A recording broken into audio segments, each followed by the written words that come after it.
नमस्कार मित्रांनो, आज मुलांसाठी खूप महत्त्वाचा प्रश्न घेऊन आलेला आहे।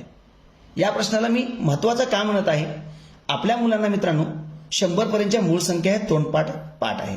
त्यांना म्हणलं 100 पर्यंत मूळ संख्या किती आहेत म्हणून पटकन 25 सांगतात, कोणत्या आहेत ते पण सांगतात, परंतु 100च्या पुढच्या संख्येचं काय, कारण ते मुलं पाठ करत नाहीयेत।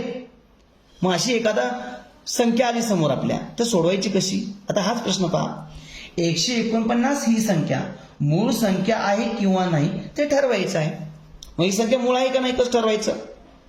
काही जण मित्रांनो एक लॉजिक म्हणतात, कधी कधी दिलेल्या संख्येतील अंकाची बेरीज करा, ती जर मूळ आली तर मूळ आहे, असं नाही आहे। आता इथंच बघा, 1 आणि 4 5, 5 आणि 9 14, आता बेरीज 14 आली, मग ही मूळ नाही आहे का? सांगू शकत नाही आपण। मग आपल्याला ॲक्युरेट माहित असायला पाहिजे कसं काढायचं। चला आज समजून घेऊया 100च्या पुढची संख्या मूळ आहे किंवा नाही हे कसं शोधायचं।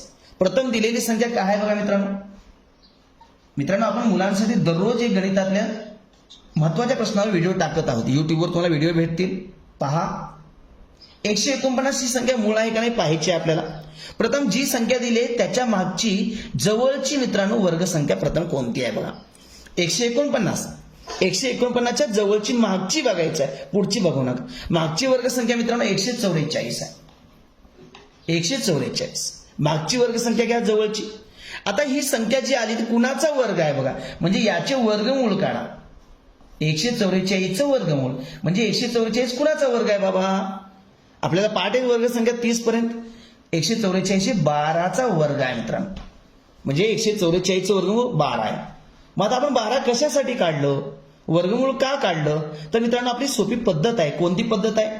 इथं जे वर्गमूळ येईल या संख्येपर्यंतच्याच आपण मूळ संख्या लिहायच्या आहेत। बघा साधा फॉर्म्युला आहे, इथं जे वर्गमूळ येईल तिथपर्यंतच्या मूळ संख्या लिहायच्या आहेत। मूळ संख्या पाठ आहेत तुम्हाला बघा। 12 पर्यंतच्या मूळ संख्या कोणकोणत्या आहेत? 2 3 5 7 आणि 11। बघा 2 3 5 7 आणि 11 ह्या मूळ संख्या आहेत मित्रांनो, आपल्याला माहित आहे सर्वांना। 12 पर्यंतच्या घ्यायचे आणि वर्गमूळ 12 आलं, इथं वर्गमूळ 20 आलं तर 20 पर्यंतच्या घ्या।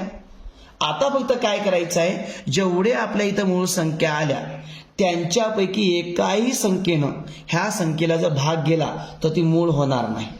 बघा वाक्य आहे का परत, आलेल्या मूळ संख्यापैकी एकाही संख्येनं या संख्येला दिलेला भाग गेला तर ती मूळ होऊ शकत नाही। ट्राय करून बघूया। चला प्रथम आपण एकेकानं भाग जातो का बघूया। 2 न भाग जातो का? संख्या जर सम असेल तर 2 न भाग जाईल, ही संख्या विषम आहे, 2 कट झालं। कसोट्या माहित असायला पाहिजे ना थोडक्यात। 3 न भाग जातो का? 3ची कसोटी काय आहे? अंकांची बेरीज करा।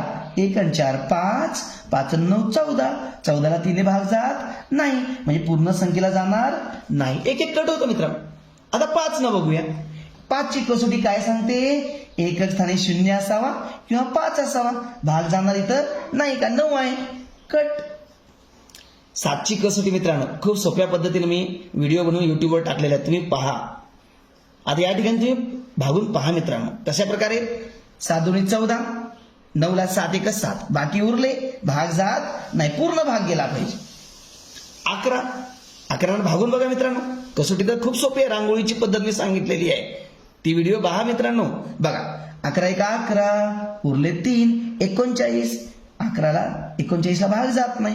बघा आपण काढलेल्या मूळ संख्यापैकी एकाही संख्येनं भाग गेला नाही। भाग गेला नाही की आपण दिलेली संख्या ही मूळ संख्या आहे म्हणायचं। बघा लॉजिक सोपं आहे मित्रांनो। कोणतीही 3 अंकी संख्या मित्रांनो तुम्ही या पद्धतीनं मूळ आहे का नाही हे काढू शकता। बघा मित्रांनो ही पद्धत तुम्हाला कशी वाटली, सोपी वाटली का नाही हे नक्की कळवा। तुमच्या कमेंट माझ्यासाठी खूप महत्त्वाच्या आहेत, कारण तुमच्या कमेंटमुळे मित्रांनो मला प्रोत्साहन भेटतं, नवीन व्हिडिओ करण्याला एनर्जी येते। दररोज आपण एक व्हिडिओ टाकण्याचा प्रयत्न करत आहोत। आपल्या विजयकुमार नरवणे सर या यूट्यूब चॅनलवर व्हिडिओ पहा आणि इतरांना शेअर करा। धन्यवाद।